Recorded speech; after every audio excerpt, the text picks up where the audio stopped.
নাইলে দেখেন রাত মেলা বাজে, 3:30টারও বেশি বাজে। বাইরে আসলাম, এসে দেখলাম কাগজ মাগজ সব কিছু অনেক কিছু ফেলানো হয়ে যায়। আগুন ধরাই দিলাম, এখন কীভাবে জ্বলতেছে। আর মেলা কোন ধরে জ্বালাচ্ছি আমি, মেলা কাগজ, ঘরের যত ময়লা কাগজপাতি ছিল সব এই যে। তারপর দুপুরবেলাও জ্বালাইছি আমি আর আব্বু বলে মেলা অধিক, ওই সময় ভিডিও করতে পারলে এটা ভালো হতো। তাই ভাবতেছি এই যে আগুন জ্বলতেছে, হিন্দুদের নাকি, আমি ইসলাম ধর্মের, হিন্দুদের নাকি এই আগুনে পোড়ানো হয় মৃত্যুর পরে। এটা কীভাবে সম্ভব? এই আগুনে কি তাপ, এই আগুনে কি তাপ, এই তাপে এই শরীরটা পোড়াই ফেলাই দেবে।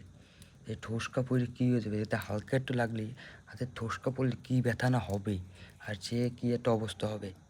ঢাকা মেডিকেলে গেছিলাম, ওই জায়গায় যাই দেখছি একজনের মুখ পুইরা একদম ইয়ে গেছে, চামড়া ঝুলে ঝুলে পড়তেছে।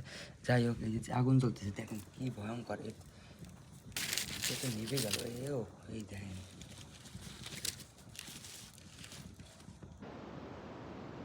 ভেলা জ্বালায় ফেলেছি, আর ও নিচে আরও আসতে দেন জ্বলবে। এই দেখেন কীভাবে জ্বলতেছে, এই আগুনে নাকি পুরাই ফেলাই দেয় শরীরে ঠুসকা পড়ে কী হয়ে যাবে, আমি তাই ভাবতেছি। এভাবে আগুন জ্বলতেছে, এই আগুনে করে পুরাই ফেলা যায়। আরও কাঠ একই ধারে জ্বলতেই থাকে, ওই কাঠে পোড়ায়, তাও আবার কি নিম কাঠ না কী কাঠ কয়। মেলার সময় একটা মানুষ পোড়াইতে বলে অনেক সময় লাগে, যেটা আমি জানি না সঠিক কাজ, আজ পর্যন্ত দেখিও নাই আর জানিও না।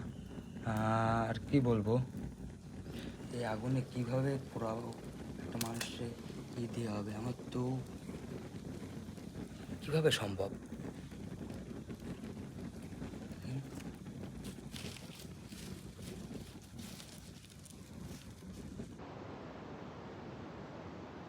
কীভাবে আগুন জ্বলতেছে,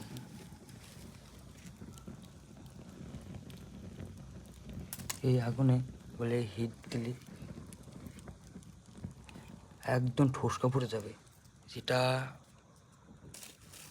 আর কি বলবো।